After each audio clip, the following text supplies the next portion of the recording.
আলহামদুলিল্লাহি রাব্বিল আলামিন ওয়াসসালাতু ওয়াসসালামু আলা সাইয়্যিদিল মুরসালিন আম্মা বা'দ ফাআউযু বিল্লাহি মিনাশ শাইতানির রাজীম বিসমিল্লাহির রহমানির রহিম আসসালাতু ওয়াসসালামু আলাইকা ইয়া রাসূলাল্লাহ ওয়া আলা আলিকা ওয়া আসহাবিকা ইয়া হাবিবাল্লাহ আসসালাতু ওয়াসসালামু আলাইকা ইয়া নবিয়াল্লাহ ওয়া আলা আলিকা ওয়া আসহাবিকা ইয়া নূরাল্লাহ।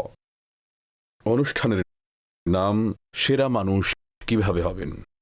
আজ এই অনুষ্ঠানে 3 ধরনের ব্যক্তির আলোচনা হবে যাদেরকে নবী পাক সাল্লাল্লাহু আলাইহি ওয়াসাল্লাম সেরা ব্যক্তি ঘোষণা করেছেন। আর তিনটি খুব সুন্দর এবং খুবই আকর্ষণীয় বিষয়।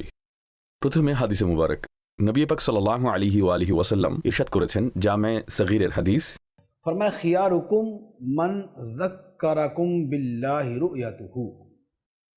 তোমাদের মাঝে সর্বোত্তম ব্যক্তি হচ্ছে সেই যাকে দেখা আল্লাহর স্মরণ করিয়ে দেয়। সুবহানাল্লাহ। এই হাদিসে মুবারাকা খুবই সুন্দর এবং খুবই সুন্দর ব্যক্তির ব্যাপারে। সেই বুজুর্গ, সেই ব্যক্তি, সেই লোক যাদেরকে দেখলে আল্লাহর কথা মনে পড়ে যায়। সুবহানাল্লাহ।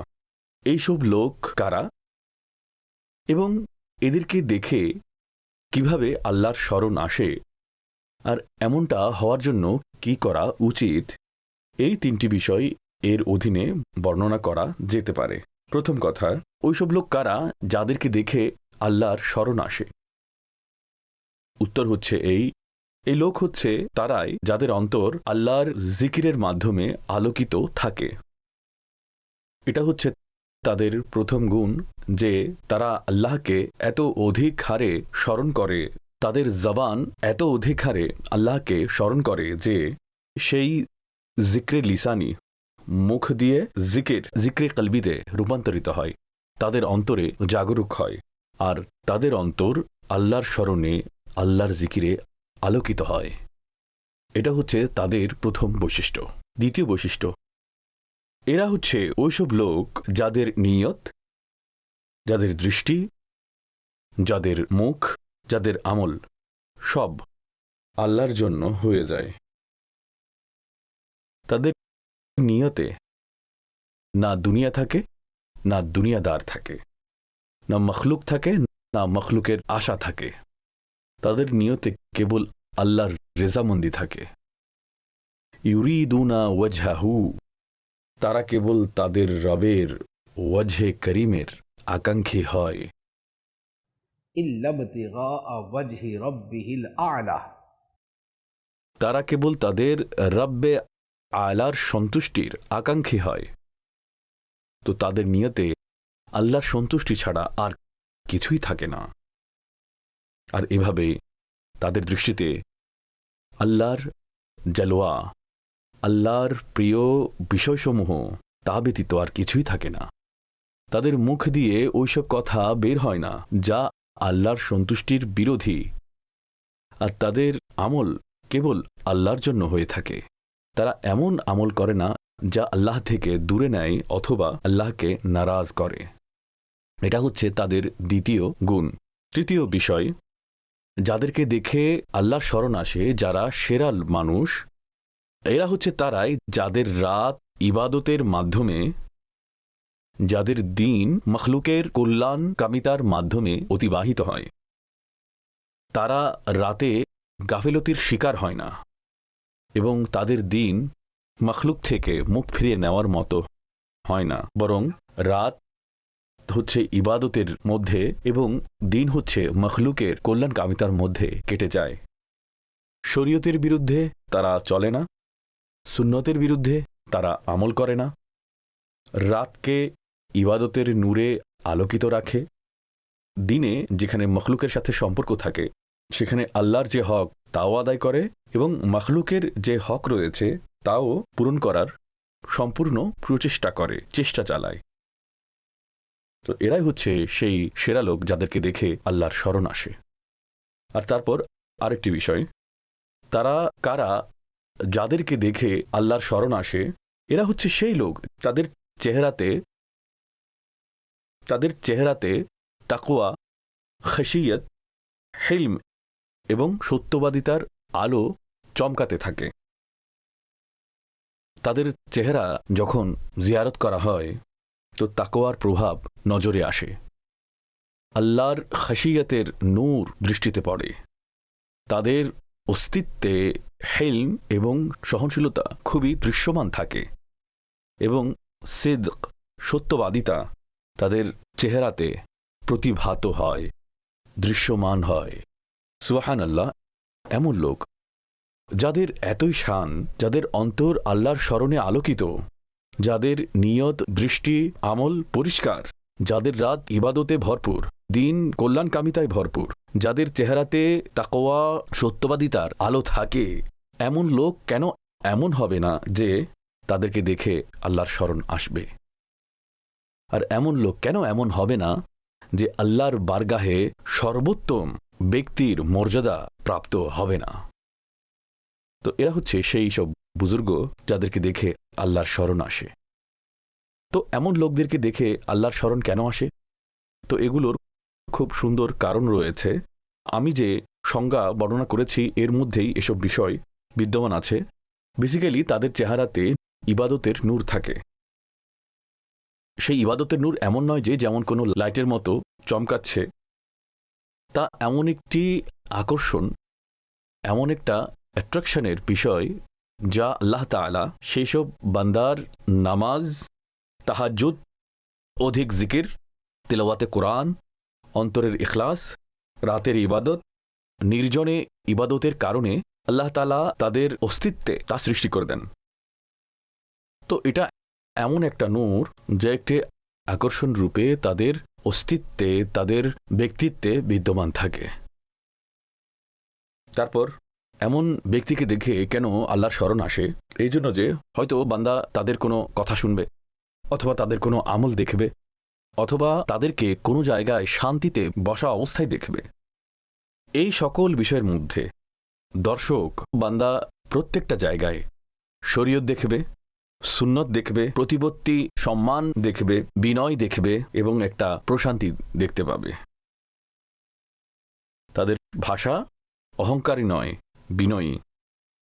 তাদের শব্দতে বড়াই নয়, বরং নম্রতা রয়েছে।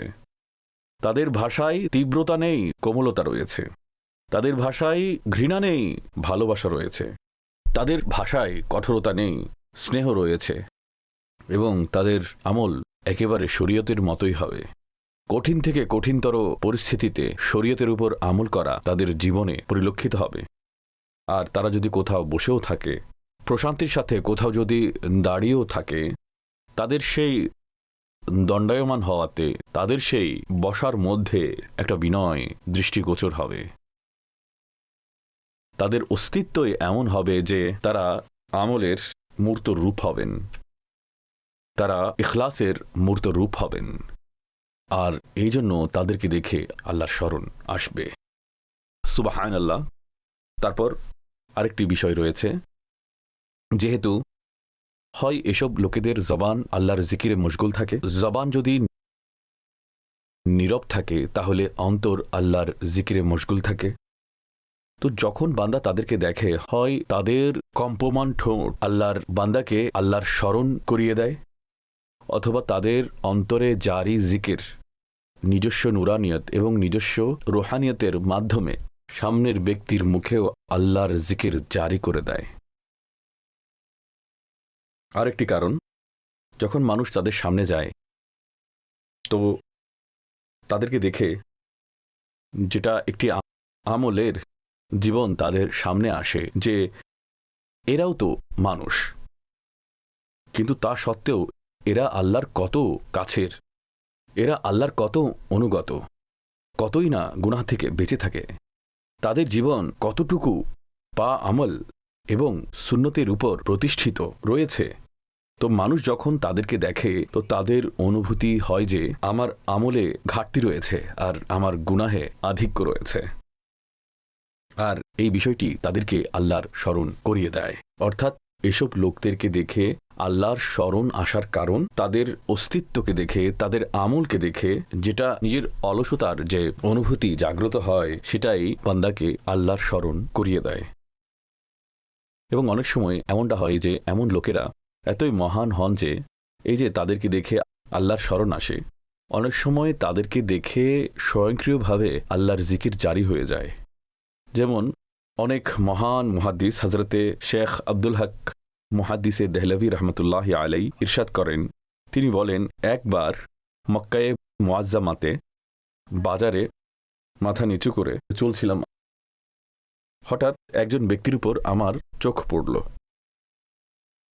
আমি যখনই তাকে দেখলাম তৎক্ষণাৎ আমার মুখ দিয়ে এই কালমাগুলো জারি হয়ে গেল, লা ইলাহা ইল্লাল্লাহু ওয়াহদাহু লা শারীকা লাহু লাহুল মুলকু ওয়া লাহুল হামদু ওয়া হুয়া আলা কুল্লি শাইইন কাদির। অর্থাৎ এই যে সেই নেক বুজুর্গ যখন দেখলেন, হজরতে আব্দুল হক মুহাদ্দিস দেহলভি রহমতুল্লাহ আলাই দেখলেন, তাকে দেখার পরিণতি এ হলো যে তাকে দেখার ফলে মুখে এই কালেমা জারি হয়ে গেল। তো এটা হচ্ছে ওই হাদিসের সত্যায়ন যেখানে বলা হয়েছে তাদের দিকে তাকানো বান্দাকে আল্লাহর স্মরণ করিয়ে দেয়। এখন আরেকটি প্রশ্ন, এমন কিভাবে হওয়া যায় যে হাদিসে মোবারক এইভাবে এসেছে যে এমন সেরা মানুষ বিদ্যমান থাকে, তোমরা এমনটা হওয়ার চেষ্টা করো। আর আউলিয়া কেরামের জিকির, সালেহিনদের জিকির বিশেষভাবে করার একটি উদ্দেশ্য এটাও থাকে যে মানুষ তাদের ইত্তিবা করবে, ফলো করবে, তাদের আমলের অনুসরণ করবে। সেরকম কিভাবে হওয়া যাবে?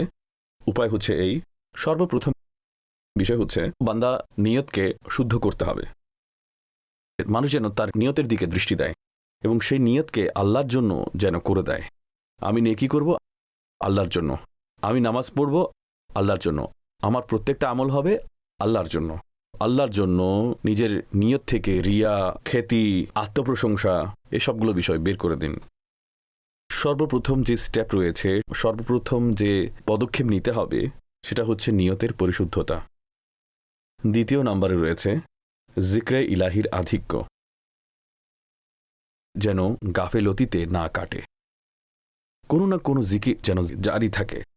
লা ইলাহা ইল্লাল্লাহ, আলহামদুলিল্লাহ, সুবহানাল্লাহ, আল্লাহু আকবার, আল্লাহ আল্লাহ, অথবা অন্যান্য তসবিগুলো নিজের এইভাবে দুরুদে পাক। তো কোনো না কোনো বিরদ, ওয়াজিফা যেসব পড়ার বিষয় আছে জবানে যেন জারি থাকে। তো এই যে জিক্রে ইলাহির আধিক্য, এই বিষয়টি সেটা বাড়তে বাড়তে বান্দার জীবনের এমন একটা অংশ হয়ে যায় যে মুখ এবং অন্তর উভয়টি আল্লাহর স্মরণে চিরতরে মশগুল হয়ে যায়। তো এটা হচ্ছে দ্বিতীয় বিষয়। তৃতীয় বিষয় হচ্ছে নফসের বিরুদ্ধে প্রচেষ্টা চালানো। কারণ এমন বান্দা যাকে দেখে অন্যদের আল্লাহর স্মরণ আসে, তাদের সম্পর্ক কেবল জাহিরের সাথে থাকে না, জাহিরের সাথে বাতিনেরও সাথে থাকে।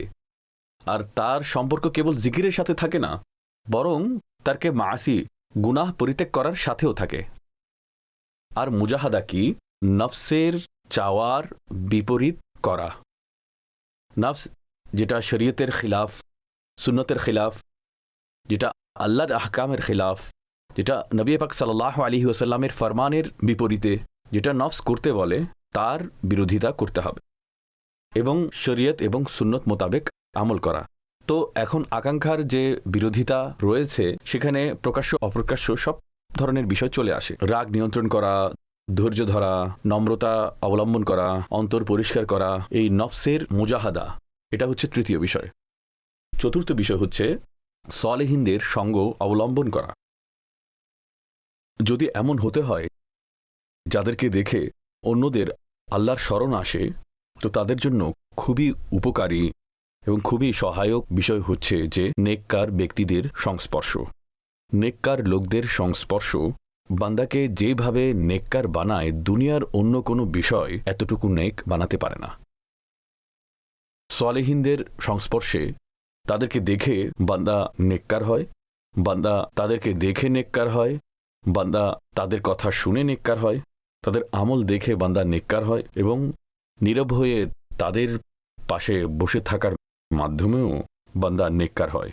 সালেহিনদের সংস্পর্শ হচ্ছে চতুর্থ বিষয়। পঞ্চম বিষয় যে তাহাজ্জুদ, ইস্তিগফার, দোয়া এবং নির্জনতা অবলম্বন করা। যে বান্দা যতটুকু বেশি বাজারে অথবা মানুষের মাঝে থাকে, তাদের উপর জুলমত এবং অন্ধকার ততটুকুই ছেয়ে যায় যে বান্দা যতটুকু নির্জনতায় থাকে এবং তার সাথে সে আল্লাহর দিকে মনোযোগী থাকার চেষ্টা করে, তার যে কানেকশন রয়েছে, তার যে সম্পর্ক রয়েছে, সেটা অতটুকু তীব্রতার সাথে আল্লাহর সাথে জুড়ে যায়। আর যারা তাহাজ্জুদ গুজার রয়েছেন তাদের চেহারার নূর একেবারে স্পষ্টভাবে দেখা যায়। বিশেষত যারা এই ধরনের বিষয়কে একটু নোটিস করার চেষ্টা করে তারা তো খুব সহজভাবে বুঝতে পারে যে এই বান্দা তাহাজ্জুদ গুজার, এর চেহারায় তাহাজ্জুদের নূর ভেসে আসছে। সুতরাং তাহাজ্জুদ, দোয়া, ইস্তিগফার এবং নির্জনতা অবলম্বন করুন। তো এগুলো হচ্ছে এই সমস্ত বিষয় যার পরিণতিতে আল্লাহ তাআলা বান্দাকে এই সম্মান, এই ইজ্জত, এই মাকাম, এই গুণ দান করেন যে कि खियारुकुम मन ज़क्करकुम बिल्लाहि रु'यतुहु, তোমাদের মাঝে সর্বোত্তম ব্যক্তি হচ্ছে সেই যাদের দিদার তোমাদেরকে আল্লাহর স্মরণ করিয়ে দেয়। তো এটা হচ্ছে সর্বোত্তম লোকেদের মধ্যে এক ধরনের ব্যক্তি। তো এখন দ্বিতীয়টি আরেকটি হাদিসে মুবারকা সম্পর্কিত। হাদিসে মুবারকা হচ্ছে শুআবুল ঈমানের। সাহাবায়ে কেরাম নবী পাক সাল্লাল্লাহু আলাইহি ওয়াসাল্লামকে আরজ করলেন, ইয়া রাসূলুল্লাহ, আমাদের মধ্যে সবচেয়ে সেরা কে, সবার চেয়ে সেরা কে? নবী পাক সাল্লাল্লাহু আলাইহি ওয়াসাল্লাম ইরশাদ করলেন, তোমাদের মাঝে সর্বোত্তম ব্যক্তি হচ্ছে সেই যে দুনিয়া নিয়ে সবচেয়ে বেশি অনাগ্রহ এবং আখিরাত নিয়ে সবচেয়ে বেশি আগ্রহ রাখে। অর্থাৎ দুনিয়া থেকে অনাগ্রহ এবং আখিরাতে আগ্রহ, দুনিয়া নিয়ে অনাগ্রহ, আখিরাত নিয়ে আগ্রহ রাখে, সে সবচেয়ে বেশি সেরা। সুবহানাল্লাহ। এটাই হচ্ছে হাকিকত যে সর্বোত্তম ব্যক্তি হচ্ছে সেই যে দুনিয়াতে জুহুদ অবলম্বন করে। দুনিয়া থেকে অনাগ্রহ সেটা কি, এর অনেকগুলো স্তর রয়েছে। এখানে আমরা খুব মৌলিক একটা কনসেপ্ট তার সম্পর্কে বর্ণনা করব যে দুনিয়া থেকে অনাগ্রহ বিষয়টি হচ্ছে এই যে বান্দা দুনিয়াতে তার আকর্ষণ কম করবে, এটা চিন্তা করে যে দুনিয়া আল্লাহ থেকে দূরে নিয়ে যায়। কারণ যে বান্দা দুনিয়াতে যত বেশি লিপ্ত হয় আল্লাহ থেকে তত বেশি দূরে চলে যায়। আর দুনিয়া হচ্ছে কি, দুনিয়া হচ্ছে এমন প্রত্যেকটি বিষয় যা বান্দাকে আল্লাহ থেকে গাফিল করে দেয়। স্ত্রী, সন্তান বাহ্য তো দুনিয়া নয়। এমন নয় যে কেউ যদি বিয়ে করে তাহলে সে দুনিয়াদার হয়ে গেছে, এমনটি নয়। হতে পারে যে বিয়ে তাকে আল্লাহর আরও বেশি নিকটে নিতে পারে, বিয়ে তাকে গুনাহ থেকে বাঁচাতে পারে। কারো কাছে সম্পদ রয়েছে, হতে পারে যে এই সম্পদ তাকে গুনাহ থেকে বাঁচাতে পারে, অধৈর্য হওয়া থেকে বাঁচাতে পারে। সন্তান রয়েছে, হতে পারে নেকির কাজে সহায়ক হবে। এটা সর্ব পরিস্থিতিতে দুনিয়া নয়। হ্যাঁ, এগুলো যদি আল্লাহর থেকে গাফিল হওয়ার কারণ হয়ে যায় তাহলে এগুলো হচ্ছে দুনিয়া। এখন সবগুলো বিষয় চলে আসবে। এমন প্রত্যেকটি বিষয় যা বান্দাকে আল্লাহ থেকে গাফিল করে দেয় তা হচ্ছে দুনিয়া। হোক সেটা মাল, সেটা হোক আত্মীয়, দুনিয়াবি ব্যস্ততা, হোক সেটা ব্যবসা বাণিজ্য। দুনিয়া থেকে অনাকর্ষণ এটা চিন্তা করে যে দুনিয়া আল্লাহ থেকে দূরে নিয়ে যায়। বান্দা এই নশ্বর দুনিয়ার নশ্বরতা নিয়ে চিন্তা করুক এবং আখিরাতের অবিনশ্বরতা নিয়ে চিন্তা করুক। দুনিয়া থেকে দূরত্ব অবলম্বন করা বিধানগুলো চিন্তা করুক এবং আখিরাতের দিকে আল্লাহর আহ্বান নিয়ে চিন্তা করুক। वल्लाहु यदउ इला दारिस सलाम, আর আল্লাহ আহ্বান করেন কোন দিকে? নিরাপত্তার ঘরের দিকে। আর তা কি? তা হচ্ছে জান্নাত। তো আল্লাহ জান্নাতের দাওয়াত দিয়েছেন আর শয়তান এই দুনিয়াতে মশগুল থাকার আহ্বান করে। সুতরাং দুনিয়ার প্রতি অনাগ্রহ। তো এখানে একটি বিষয় খেয়াল রাখা বড় জরুরি, তা হচ্ছে এই দুনিয়ার প্রতি অনাকর্ষণের অর্থ হচ্ছে এই যে বান্দা দুনিয়ার বস্তু ব্যবহার করে কিন্তু তার প্রতি অন্তর লাগায় না, তার প্রতি অন্তর লাগায় না। আর তারপর দ্বিতীয় বিষয় হচ্ছে যদি দুনিয়ার প্রতি অনাকর্ষণ করতে গিয়ে কোনো বস্তুকে পরিত্যাগ করে তো সে এটাকে কেবল এইভাবে পরিত্যাগ করে যে এটা জায়েজ আছে কিন্তু এটা আল্লাহ থেকে দূরে নেয়, সেজন্য আমি তা থেকে সরে যাচ্ছি। এটা নয় যে আল্লাহ যা হালাল করেছেন তাকে হারাম মনে করা শুরু করে দেবে, অথবা অন্য মুসলমান যারা এটাকে ব্যবহার করছে তাদেরকে অবজ্ঞার দৃষ্টিতে দেখবে।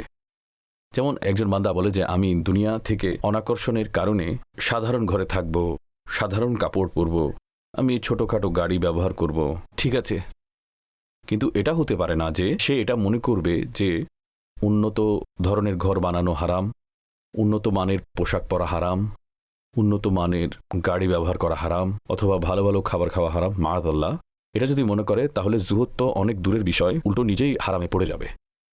একইভাবে দ্বিতীয় সতর্কতা হচ্ছে এই যে আমলিভাবে বান্দা যতটুকু ইচ্ছে জাহিদ ফিদ দুনিয়া, দুনিয়া থেকে অনাগ্রহী হোক, কিন্তু যদি অন্য কোনো মুসলমান এই ধরনের বিষয়ে আছে, এটা যেন সে মনে না করে এই দুনিয়াতে ডুবে আছে, দুনিয়া নিয়ে পড়ে আছে, সে এমন অমন। ওভারঅল বলা সেটা এক বিষয়, কিন্তু একজন নির্দিষ্ট ব্যক্তির ব্যাপারে বলা, যেহেতু এর কাছে ভালো গাড়ি আছে সে হচ্ছে দুনিয়াদার, যেহেতু এর কাছে ভালো ঘর আছে সে হচ্ছে দুনিয়াদার, যেহেতু এর কাছে ভালো কাপড় আছে সে হচ্ছে দুনিয়াদার, এটা বলা যাবে না। কারণ হচ্ছে এই যে হতে পারে যে সে ভালো নিয়ত সহকারে এসব করছে। শরীয়ত তো এগুলোকে হারাম ঘোষণা করেনি, যেসব বিষয়গুলো হারাম ঘোষণা করা হয়নি, যেগুলো শরীয়ত হারাম ঘোষণা করেনি সেগুলোকে কোনো বান্দা যদি হারাম বলে, সেগুলো ব্যবহারকারীকে অবজ্ঞার চোখে দেখে, এটা আগেরটার চেয়ে আরও বেশি নিন্দাযোগ্য। আল্লাহ তাআলা ইরশাদ করেন, কুল মান হাররামা যিনাতাল্লাহিল্লাতী আখরাজা লিইবাদিহি ওয়াত-তাইয়্যিবাতি মিনার রিজক। হে হাবিব, তুমি বলো, কে আছে যে আল্লাহর ওই সৌন্দর্যকে হারাম বলে যা আল্লাহ তার বান্দার জন্য নির্গত করেছেন? আর কে আছে যে পবিত্র বিষয়গুলোকে হারাম বলে? সুতরাং জুহুদ অবলম্বন করা, নিজে সাধারণ থাকা, নিজেকে যতটুকু দূরে রাখা যায় সেটা ভালো বিষয়, কিন্তু এক তাকে হারাম মনে করা যাবে না। দ্বিতীয়ত, অন্যদেরকে অবজ্ঞার চোখে দেখা যাবে না। অবজ্ঞার চোখে দেখলে এটা তো অহংকার হয়ে যাবে, তো অহংকারে পড়ে বান্দা এর থেকেও আরো বড় বড় গুনাহে লিপ্ত আছে। তো এই যে বিষয়টি রয়েছে এদিকে মনোযোগ দেওয়া দরকার। আচ্ছা, দুনিয়া থেকে অনাকর্ষণের একটি উপকারিতা আছে। আমরা বলি যে দুনিয়া যত বেশি হবে তো উপকার হবে, কিন্তু বাস্তবতা হচ্ছে যে দুনিয়া থেকে অনাকর্ষণের কেবল উপকার রয়েছে। কারণ হচ্ছে এই যে বেসিক্যালি দুনিয়া থেকে অনাকর্ষণের অর্থ এটা নয় যে বান্দার কাছে কিছুই থাকবে না, এটা তার উদ্দেশ্য নয়। অর্থ হচ্ছে এই যে নিজের অন্তরকে তার সাথে লাগিয়ে যেন না দেয়, তারই খেয়ালে থাকবে, তারই চিন্তায় থাকবে, এগুলোই জমা করবে, এগুলোই ব্যবহার করবে, এগুলো বাড়ানোর জন্য এগুলো করার মধ্যে লেগে থাকবে, এই চিন্তায় থাকবে। এটাই হচ্ছে দুনিয়ার মহব্বত। কিন্তু যদি অন্তরকে দুনিয়াতে না লাগায় তাহলে এত বড় উপকার হয় যে হযরতে সাইয়্যিদুনা আবু হুরায়রা রাদিয়াল্লাহু তাআলা আনহু রিওয়ায়াত করেন, রাসূলুল্লাহ সাল্লাল্লাহু তাআলা আলাইহি ওয়াসাল্লাম ইরশাদ করেছেন, মাজমাউজ জাওয়াইদের হাদিস, ইরশাদ করেছেন, আয-যুহদু ফিদ দুনিয়া ইউরিহুল কলব ওয়াল জাসাদ, যে দুনিয়ার প্রতি অনাকর্ষণ এটা অন্তরকে প্রশান্তি দেয় এবং শরীরকেও প্রশান্তি দেয়।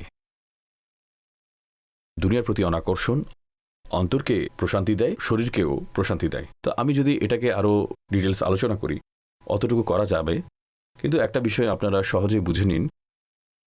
সেটা কি? সেটা হচ্ছে যতটুকুই অনাকর্ষণ হবে শরীর এবং মন ততই আরামে থাকবে। কিভাবে? তার উদাহরণ, একজন মানুষের মনে যদি এই কথাটা গেঁথে যায়, আমার কাছে এই সময়ের সবচেয়ে দামি মোবাইল থাকতে হবে, আর সে এটা নিতে পারছে না। আরেকজন বান্দা রয়েছে যে ভাই আমার কাছে যেমনটাই আছে ওটা দিয়ে আমার চলে যাচ্ছে, এটা আমার জন্য যথেষ্ট, এর থেকে বেশি আমার দরকার নেই, এর থেকে বেশির প্রতি আমার কোনো মন লাগানোর দরকার নেই। তো এখন বলুন যে এই দুজনের মধ্যে কে শান্তিতে আছে? সে তার কাছে যা আছে তা নিয়ে সে সন্তুষ্ট আছে এবং তার থেকে বেশি পাওয়ার আশা রাখে না, নাকি সে প্রশান্তিতে আছে যে আর কিছু পাবে না কিন্তু তা নিয়ে সে চিন্তায় আছে? কার মনে শান্তি আছে? তো এটাই যে মোবাইলের বিষয় বর্ণনা করেছে, এটাকে আপনারা গাড়ির দিকে নিয়ে যান। একজনের কাছে উপযুক্ত গাড়ি আছে, সেটা দিয়ে তার চলে যাচ্ছে, কিন্তু সে বলে যে না, ওই অমুক ব্যক্তির কাছে 9 কোটি টাকার যে গাড়ি আছে ওটা আমার লাগবে, আর সেটা সে নিতে পারছে না। তো কি হবে? সে অস্থির থাকবে, অন্তরের প্রশান্তি তার শেষ। তো অন্তরের প্রশান্তি এবং শরীরের প্রশান্তি সেটা দুনিয়ার প্রতি অনাকর্ষণের মাধ্যমে অর্জিত হয়, দুনিয়াতে লিপ্ত হওয়ার মাধ্যমে নয়। দুনিয়াতে মানুষ যত ডুবে যায় তার অস্থিরতা ততই বেড়ে যায়। তো এই কথাটি মনে রাখতে হবে। তো এখন এরপরে যে তৃতীয় বিষয়, যেটা সেরা মানুষের ব্যাপারে শুআবুল ঈমানের হাদিস, নবী পাক সাল্লাল্লাহু আলাইহি ওয়াসাল্লাম ইরশাদ করেছেন, খায়রু শাবাবিকুম মা তাশাব্বাহা বিশুয়ুখিকুম ইরশাদ করছেন, তোমাদের যুবকদের মধ্যে সর্বোত্তম যুবক হচ্ছে সেই যারা তাদের বৃদ্ধদের সাথে সাদৃশ্য অবলম্বন করে। তোমাদের যুবকদের মধ্যে সর্বোত্তম যুবক হচ্ছে সেই যারা নিজেদের বৃদ্ধ বুজুর্গদের সাথে সাদৃশ্য অবলম্বন করে। এই যুবক হচ্ছে সবার সেরা। তো এখানে সাদৃশ্য অবলম্বন করা দ্বারা উদ্দেশ্য কি? এই দ্বারা উদ্দেশ্য হচ্ছে এই যে জীবনাচারে তাদের সাথে সাদৃশ্য রাখা। কারণ পার্থক্য কি? পার্থক্য হচ্ছে এই যে যুবকদের মধ্যে সাধারণত দ্রুততা থাকে, তীব্র রাগ থাকে, উদগ্র কামনা থাকে এবং খেলাধুলায় মশগুল থাকা, স্বাদ এবং প্রবৃত্তির পেছনে দৌড়ানো, এটা যুবকদের মধ্যে বেশি হয়। অন্যদিকে বয়স্ক ব্যক্তি যারা থাকেন তাদের আচরণে জীবনের অভিজ্ঞতার কারণে সাধারণত একটা সহিষ্ণুতা এবং একটা সহ্য ক্ষমতা সৃষ্টি হয়। কোনো বিষয়কে গভীর ভেবে অবলম্বন করা এটা তাদের স্বভাবে পরিণত হয়। আর যতটুকু সম্ভব মানুষের সাথে সম্পর্ক ঠিক রাখা, মানুষের সাথে মিলে চলা, এইদিকে তাদের নজর থাকে। দুনিয়ার ধ্বংসশীলতাকে তারা নিজের চোখে দেখে ফেলেছে, এখন তাদের দৃষ্টি আখিরাতের দিকে আরও বেশি থাকে। এই জন্য বলা হয়েছে যে তোমাদের যুবকদের মধ্যে সর্বোত্তম হচ্ছে সেই যে তোমাদের বৃদ্ধদের সাথে সাদৃশ্য অবলম্বন করে, অর্থাৎ সহিষ্ণুতায়, সম্মানে, প্রশান্তিতে, চিন্তা ভাবনায়, আমলে, আখিরাতের চিন্তায় এবং এক জীবনশৈলীতে যারা তাদের সাথে সাদৃশ্য অবলম্বন করে। তো এই ধরনের পথ যেই যুবকের জীবনে থাকবে, সে তার যৌবনকালের অনেকগুলো ভুল থেকে খুব সহজে বাঁচতে পারবে। তো এই বিষয়ে আরেকটি হাদিসে মুবারক নবী পাক সাল্লাল্লাহু আলাইহি ওয়াসাল্লাম ইরশাদ করেছেন, কানজুল উম্মালের হাদিস, ইদা রাআইতুম শাবান ইয়াখুযু বিজিল মুসলিম বিতাকসিরিহি বিতাশবিহিহি ফাযাকা মিন খিয়ারিকুম। যখন ইরশাদ করছেন, যখন তোমরা এমন কোনো যুবককে দেখবে যে সচ্ছল এবং অসচ্ছল অবস্থায়, প্রত্যেক অবস্থায় ইসলামের কর্মপদ্ধতিকে আত্মস্থ করে, তো সে হচ্ছে তোমাদের সর্বোত্তম লোকের অন্তর্ভুক্ত। যখন তোমরা এমন যুবককে দেখবে যে জীবনের সচ্ছল অবস্থায় এবং জীবনের অসচ্ছল অবস্থায় প্রত্যেক অবস্থাতেই ইসলামের কর্মপদ্ধতিকে আত্মস্থ করে রাখে, তো এই সাথে হচ্ছে যে সে তোমাদের সর্বোত্তম লোকের অন্তর্ভুক্ত। কারণ যৌবনকালে যে বান্দার আমল এমন হবে, নিশ্চিত রূপেই সে আল্লাহর বারগাহে অনেক বড় মহান হবে। আরেকটি হাদিসে মুবারাকা একই সারমর্মের নবী পাক সাল্লাল্লাহু আলাইহি ওয়াসাল্লাম ইরশাদ করেছেন, নিশ্চয় আল্লাহ সেই ২০ বছর বয়সী যুবককে পছন্দ করেন যে ৮০ বছরের বৃদ্ধের মতো হবে, এবং ওই ৬০ বছরের বৃদ্ধকে পছন্দ করেন না যে ২০ বছরের যুবকের মতো। এর অর্থ কি? এর অর্থ হচ্ছে আমলের দিক থেকে, বয়সের দিক থেকে নয়। প্রত্যেকেরই একটি স্বাভাবিক এবং ন্যাচারাল বিষয় আছে, এটা খুব স্বাভাবিক যে সেই দিক থেকে পার্থক্য থাকবে। কিন্তু এখানে আসল উদ্দেশ্য কি? নিজের চরিত্র, নিজের চালচলন, নিজের তাকওয়া এবং খোদাভীতি, খাশিয়ত এবং আখিরাতের চিন্তা, এই দিক থেকে। তো এখন যদি কোনো ২০ বছর বয়সী যুবক থাকে কিন্তু বাছ বিচারে, চিন্তা ভাবনায়, আখিরাতের চিন্তায়, আমলে, তাকওয়ায়, পবিত্রতায়, পরিশুদ্ধতায় যদি ৮০ বছরের বৃদ্ধের মতো থাকে, নিশ্চিত রূপে সে খুবই মহান ফজিলতওয়ালা। আর বৃদ্ধ হয়েছে কিন্তু এই আচরণগুলো পরিত্যাগ করেনি, স্পষ্ট কথা যে সে ওই যুবক থেকেও নিকৃষ্ট। যুবকের জীবনে এটা বলা যায় যে স্বাভাবিকভাবে কিছু তার চাহিদা থাকে, কিন্তু এ বুড়ো হয়েও ফিরে আসছে না।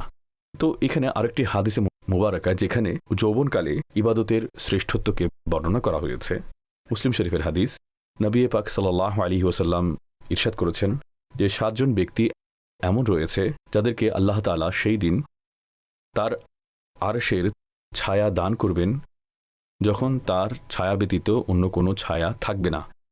অর্থাৎ কিয়ামতের দিন আল্লাহ তাআলা ৭ ধরনের লোককে আরশের ছায়ায় জায়গা দেবেন। তো ৭ জন ব্যক্তি, এদের মধ্যে একজনকে বলা হচ্ছে যে ওই যুবক যে আল্লাহর ইবাদতের মধ্যে যৌবনকাল অতিবাহিত করেছে। সে কিয়ামতের দিন আরশের ছায়াতলে থাকবে। যৌবনকালে ইবাদত করুন। যার যৌবন ইবাদতে অতিবাহিত হয়, দুঃখের বিষয় এমনিতেই সবসময় যৌবনে ইবাদতের দিকে আকৃষ্ট হওয়া এটা খুবই কষ্টের, এটা খুবই কষ্টকর। কিন্তু বর্তমান যুগে এই বিষয়টি এত বেড়ে গেছে যে, এবং যতটুকু খারাপ হয়ে গেছে সেটা আমাদের সামনে রয়েছে। আধুনিক যুগে যে মোবাইল, ইন্টারনেট, টিভি, বাজারের অবস্থা, গুনাহের উপলক্ষ, এটা একটা পুরোপুরি একটা ভিড় চারদিক থেকে হয়ে গেছে। সব কিছু থাকা সত্ত্বেও, এসব কিছু থাকা অবস্থায় যৌবনে ইবাদতের দিকে আসা আর ইবাদতে থাকা এটা মুশকিল থেকে আরও মুশকিল হয়ে গেছে। কিন্তু তা সত্ত্বেও এমন কিছু সৌভাগ্যবান ব্যক্তি রয়েছে, এমন ভালো ব্যক্তি রয়েছে, এমন আল্লাহর প্রিয় যুবক বান্দা রয়েছে যারা যৌবনকালেও ইবাদত করছে।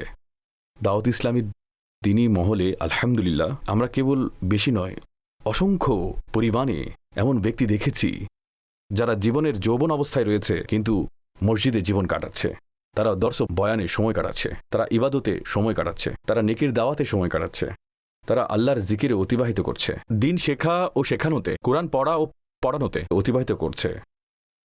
অর্থ হচ্ছে যে একেবারে অসম্ভব নয়। এবং এটাও জানা গেল যে এসব লোকেরা হচ্ছে সর্বশ্রেষ্ঠ লোক যারা এই বয়সেও নেকি এবং তাকওয়ার পথে আছে। তো আল্লাহ তাআলা তাদের নেকি এবং তাকওয়ার মধ্যে বৃদ্ধি দান করুন, আর তাদেরকে এই পথে আরও বেশি অটলতা দান করুন, আর তাদের সাদকায় আল্লাহ তাআলা আমাদেরকেও নেককার বানিয়ে দিন। তো এখন প্রশ্ন উঠে যে এমন নওজওয়ান কিভাবে তৈরি করা যাবে? এই যে বলা হয়েছে না, সর্বোত্তম হচ্ছে সেই যে সচ্ছল এবং অসচ্ছল অবস্থায় ইসলামের রয়েছে, যে যৌবনকালে বয়স্কদের, শুয়ুখদের বৈশিষ্ট্য অবলম্বন করে, অর্থাৎ জীবনধারায় তাদের অনুসরণ করে। তো এরকম কিভাবে তৈরি করা যাবে? তো এখানে যে প্রাথমিক বিষয় বর্ণনা করা হয়েছে সেটা হচ্ছে চরিত্র, সেটা হচ্ছে আমল, সেটা হচ্ছে প্রত্যেকটা অবস্থায় দ্বীনের উপর চলার জজবা, দ্বীনের উপর চলা, সচ্ছল বা অসচ্ছল হোক, অনুভূতির যতটুকুই তীব্রতা হোক, দ্বীনের উপর অবিচল থাকা। তো এটা হচ্ছে মূল বিষয়। তো এখন এদিকে আসার পদ্ধতি কি? তো এটার পদ্ধতিও সেটাই যেটা আগে আমি শুরুতে বর্ণনা করেছি, এমন বান্দা যাকে দেখে আল্লাহর শরণ আসবে। তো এখানে অনেকগুলো বিষয় ওটার সাথে সিমিলার রয়েছে, যেমন নিয়তের কথা আছে, নিয়তের সংশোধন এবং চিন্তার পরিপক্কতা। তো বান্দা তার চিন্তা তৈরি করুক, আমাকে নেককার হতে হবে, আল্লাহর ফরমা বারদার হতে হবে, না ফরমান হওয়া যাবে না, আমাকে আল্লাহর বারগাহের কাছে যেতে হবে, দূরে যাওয়া যাবে না, আমাকে আমলদার মুসলমান হতে হবে, বেআমল এবং বদামল মুসলমান হওয়া যাবে না। তো প্রথম হচ্ছে নিয়ত এবং চিন্তার পরিপক্কতা। তো এটা যদি হয়ে যায়, তার পরবর্তী ধাপ হচ্ছে সহজ হয়ে যায়। পরবর্তী ধাপ কি? পরবর্তী ধাপ হচ্ছে যেসব দিনের ফরজ বিষয় রয়েছে সেগুলোর উপর আমল করার সংকল্প করা। যেমন নামাজ, সবার আগে নামাজ আসে। ওই ব্যক্তির এটা চিন্তা করা উচিত যে দুনিয়া এদিক থেকে ওদিক হয়ে যাক, আমাকে ফরজ নামাজ সময় মতো আদায় করতে হবে। যার পর জামাত ওয়াজিব, সে জামাতে পড়বে। মহিলারা এমন কোনো পরিস্থিতিতে না থাকে, সর্বাবস্থায় নামাজ ওয়াক্ত মতো আদায় করতে হবে। এরপর নামাজের সাথে আরও কিছু ইবাদত আমার জীবনে শামিল রাখতে হবে, হোক সেটা নফল, অথবা সেটা জিকির আসকার, অথবা সেটা হোক তসবিহ, অথবা এই ধরনের আরও কিছু বিষয় রয়েছে। তো নিজের সম্পর্ক আল্লাহর সাথে, আল্লাহর বন্দেগীর মাধ্যমে, আল্লাহর ইবাদতের মাধ্যমে আমাকে কায়েম রাখতে হবে। তো এটা হচ্ছে সর্বোত্তম যুবক হওয়ার জন্য দ্বিতীয় পদক্ষেপ। তৃতীয় হচ্ছে এই যে আগে থেকেই মানসিকতা তৈরি করুন যে জীবন কখনো সবসময় নিয়ামত দিয়ে পরিপূর্ণ থাকে না, আর কখনোই কেবল বিপদের সমষ্টি হয় না। জীবন দুনিয়ার নাম হচ্ছে এই যে এতে কষ্টও থাকবে, সেখানে আনন্দও থাকবে। কেবল জান্নাত হচ্ছে এমন জায়গা যেখানে কষ্ট নেই, শোক নেই, আর জাহান্নাম এমন জায়গা সেখানে কোনো শান্তি নেই। আর দুনিয়াতে দুটোই আছে। তো যখন দুনিয়াতে দুটোই বিষয় আছে, এখন আমাকে বিপদে সবর করতে হবে এবং শুকর করতে হবে, এবং নিয়ামত বেশি আছে, নিয়ামতে শুকর আদায় করতে হবে। তো এখন শুকর আদায় করা আমার জীবনের অংশে পরিণত করতে হবে। তো বান্দা যখন এই চিন্তার সাথে চলে, তো তার মুসিবত এবং আরাম দুটো অবস্থায় আল্লাহর জন্য হয়ে যায়, আর তখন সে সর্বোত্তম যুবক হওয়ার পথে খুব সহজেই চলে যায়। এই বিষয়ে লাস্ট, যৌবনকালের সবচেয়ে বড় সমস্যা হচ্ছে নফসের কামনা, আবেগের তীব্রতা, আর তার যে শারীরিক সুবিধা রয়েছে তার প্রাপ্যতা। তো এমন পরিস্থিতিতে হালাল এবং হারামকে চেনা, হালাল অবলম্বন করা, হারাম থেকে বেঁচে থাকা এবং হারামের দিকে যত ইচ্ছে আকর্ষণ হোক নিজেকে দূরে রাখা, আর নিজের নফসকে আল্লাহর ভয় দিয়ে আখেরাতের স্মরণ করিয়ে, আল্লাহর পাকড়াওকে স্মরণ করিয়ে সর্বাবস্থায় গুনাহ থেকে বেঁচে থাকা, তো এটা যে নফসের সাথে মুজাহাদার আমল আছে এটা খুবই গুরুত্বপূর্ণ। আর নেককার হওয়ার জন্য গুরুত্বপূর্ণ যে বিষয় সেটা হচ্ছে এটাই। আরেকটি বিষয় যা আগেও বর্ণনা করা হয়েছে তা হচ্ছে এই যে নেক সোশ্যাল সার্কেলকে অবলম্বন করুন। কোনো নেক সোশ্যাল সার্কেল অবলম্বন করা, কোনো দিনী পরিবেশ, কোনো নেকির পরিবেশ তা অবলম্বন করা। মানুষ যেরকম লোকেদের মাঝে থাকে সেরকম হয়ে যায়, যেমন তার বন্ধু হবে সে সেরকম হবে। বন্ধু যদি নেককার হয় সেও নেককার হয়ে যাবে, বন্ধু যদি ইবাদত গুজার হয় তাহলে সেও ইবাদত গুজার হয়ে যাবে। আর দোস্ত যদি গাফিল, ফিল্ম, ড্রামা, মজা, ঠাট্টা, মশকরা, অলসতা এই ধরনের কাজে যদি লিপ্ত থাকে তাহলে বান্দাও সেরকম কাজে লিপ্ত হয়ে যাবে। তো এর জন্য কি করতে হবে? নিজের পরিবেশকে ঠিক করতে হবে। আর তার জন্য আলহামদুলিল্লাহ দাওয়াত ইসলামের যে দ্বীনি পরিবেশ রয়েছে সেটা হচ্ছে আমাদের জন্য সহজলভ্য পরিবেশগুলোর মধ্যে সবচেয়ে উত্তম। আমরা যদি আমাদেরকে এই পরিধির ভিতরে রাখতে পারি ইনশাল্লাহ আজ্জা ওয়াজাল সব দিক থেকে নেকির কথা শুনতে দেখতে আমরা সক্ষম হব। ইনশাল্লাহ আমাদের আমলও বৃদ্ধি পেতে থাকবে। এর সাথে আর একটি গুরুত্বপূর্ণ বিষয় যে যৌবনে নেককার হব নাকি বৃদ্ধকালে নেককার হব। যাই হোক, জীবনের যে কোনো পর্যায়ে নেককার হতে হলে তার জন্য নিজের অন্তর্দৃষ্টিতে নিজের জ্ঞান, নিজের বোধ, নিজের অন্তর্দৃষ্টি বৃদ্ধি করা উচিত। এখন বৃদ্ধি কিভাবে করতে হবে? যেমন বিশেষ করে নেককার হওয়া নিয়ে কথা আলোচনা চলছিল, তো তার জন্য কোরআন, হাদিস এবং সালফে সালেহিনের জীবনী, বান্দা যদি কোরআন পড়ে তাহলে বুঝে, তাফসীর পড়ে, হাদিস পড়ে, বুঝে, নবী পাক সাল্লাল্লাহু তাআলা আলাইহি ওয়াসাল্লামের সিরাত অধ্যয়ন করে, সালফে সালেহিন, বুজুর্গানে দিন, আউলিয়া কেরাম তাদের জীবনী পড়ে, তো তাদের নিয়ে যতই অধ্যয়ন করে তাদের অন্তরে নেকির আগ্রহ তত বেশি সৃষ্টি হয়। নেককার হওয়া, নেকি আত্মস্থ করা, নেকি করা তার জন্য ততই সহজ হয়ে যায়। তো নিজের অধ্যয়ন এই বিষয়গুলোর দিক থেকে করা উচিত। আরেকটি বিষয় তা হচ্ছে জীবনের উদ্দেশ্য নির্ধারণ। এটাকে এভাবে বলা যায় যে আমাদের জাতীয় সমস্যা। আমাদের জীবনে কখনো জীবনের উদ্দেশ্য নির্ধারণ করা হয় না। আমরা অল্প অল্প বলা যায় যে টোটকা নিয়ে চলছি। বাচ্চা এই জন্য চলছে সে স্কুলে যাবে, সকালে স্কুলে যেতে হবে, এরপর স্কুলে কেন যাচ্ছে, এরপরে সে কলেজে যাবে, কলেজের পরে সে ইউনিভার্সিটি যাবে, এরপরে সে চাকরি করবে, তারপরে সে বিয়ে করবে, এরপর বাস কাজ পূর্ণ হয়ে গেছে। এটা হচ্ছে এক ধরনের উদ্দেশ্যহীন জীবন। মানুষ এতটুকু হালকা নয় যে জীবন এই যে ছোট ছোট কাজগুলোর সমষ্টিতে শেষ হয়ে যাবে আর তার কোনো উদ্দেশ্য থাকবে না। তো জীবনের উদ্দেশ্য রাখুন। আর জীবনের বড় উদ্দেশ্যগুলোর মধ্যে একটি উদ্দেশ্য হচ্ছে এই জীবন আল্লাহর বন্দেগী এবং তার মর্জি, তার সন্তুষ্টি মোতাবেক অতিবাহিত করুন। এটা হচ্ছে জীবনের বড় উদ্দেশ্যগুলোর অন্তর্ভুক্ত সবচেয়ে বড় উদ্দেশ্য। এরপর তার সাথে বাকি সবগুলো বিষয় সংযুক্ত করুন। তো জীবনের উদ্দেশ্য নির্ধারণ করুন। আর একটি বিষয় যে নিজের দিনের শুরু আল্লাহর বারগাহে দোয়ার মাধ্যমে করুন এবং নিজের প্রতিটি রাত নিজের অন্তরের অবস্থা বর্ণনা করার মাধ্যমে অতিবাহিত করুন। অর্থাৎ রাতে হবে খোদার সাথে কথা আর দিন হবে খোদার বারগাহে দোয়ার মাধ্যমে। তো শুরু এবং শেষ দোয়া এবং আল্লাহর কাছে মোনাজাত থাকবে। তো এটা বান্দাকে ওভারঅল আল্লাহর দিকে মনোযোগী রাখে। আর যদি যৌবনকালে এমনটা করা যায় তবে আল্লাহর বন্দেগীর সাথে সে যৌবন কাটাতে পারবে। তো এটা হচ্ছে সেরা যুবক এবং সেরা মানুষ হওয়ার একটি উপায়। আল্লাহ তাআলা আমাদেরকে আমল করার তৌফিক দান করুক। আমিন বিজাহিন নবীল আমিন সাল্লাল্লাহু আলাইহি ওয়াসাল্লাম